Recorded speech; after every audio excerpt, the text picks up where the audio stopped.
ಆಕ್ರೋಶತೆ ಇನ್ನೂ ಜೀವಂತ.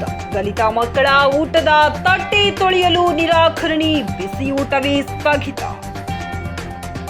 ಸರ್ಕಾರಿ ಶಾಲೆಯ ದಲಿತ ಮಕ್ಕಳು ಬಿಸಿ ಊಟ ಮಾಡಿದ್ದ ತಟ್ಟೆ ತೊಳೆಯಲು ಅಡುಗೆ ಸಹಾಯಕ ಸಿಬ್ಬಂದಿ ನಿರಾಕರಿಸಿದ ಕಾರಣ ಮಧ್ಯಾಹ್ನದ ಬಿಸಿ ಊಟ ಸ್ಥಗಿತಗೊಂಡ ಘಟನೆ ಯಾದಗಿರಿ ಜಿಲ್ಲೆಯ ಶಿವಪುರ ತಾಲೂಕಿನ ಗೋಗಿ ಸಮೀಪದ ಕರಕಳ್ಳಿ ಗ್ರಾಮದಲ್ಲಿ ನಡೆದಿದೆ.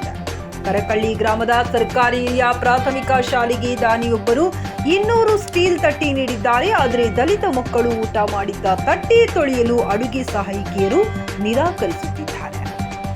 ಜೊತೆಗೆ ಕೆಲ ಸಿಬ್ಬಂದಿ ದಿಢೀರ್ ಕೆಲಸಕ್ಕೆ ರಜೆ ಹಾಕಿ ತೆರಳಿದ್ದಾರೆ. ಹೀಗಾಗಿ 4-5 ದಿನಗಳಿಂದ ಮಕ್ಕಳಿಗೆ ಬಿಸಿ ಊಟವೇ ಸ್ಥಗಿತಗೊಂಡಿದೆ. ಮಕ್ಕಳು ಹಸಿದ ಹೊಟ್ಟೆಯಲ್ಲಿ ಹೋಗಬಾರದೆಂದು ದಿನಗೂಲಿ ಆಧಾರದ ಮೇಲೆ ಬೇರೆ ಅಡುಗೆ ಸಿಬ್ಬಂದಿಯನ್ನ ಕರೆಸಿ ಮಕ್ಕಳಿಗೆ ಉಪ್ಪಿಟ್ಟು, ರಾಗಿ ಗಂಜಿ ನೀಡಲಾಗುತ್ತಿದೆ ಎಂದು ಗ್ರಾಮದ ಗುರುಲಿಂಗಪ್ಪ ದೊಡ್ಡಮನಿ ನೋವು ವ್ಯಕ್ತಪಡಿಸಿದ್ದಾರೆ.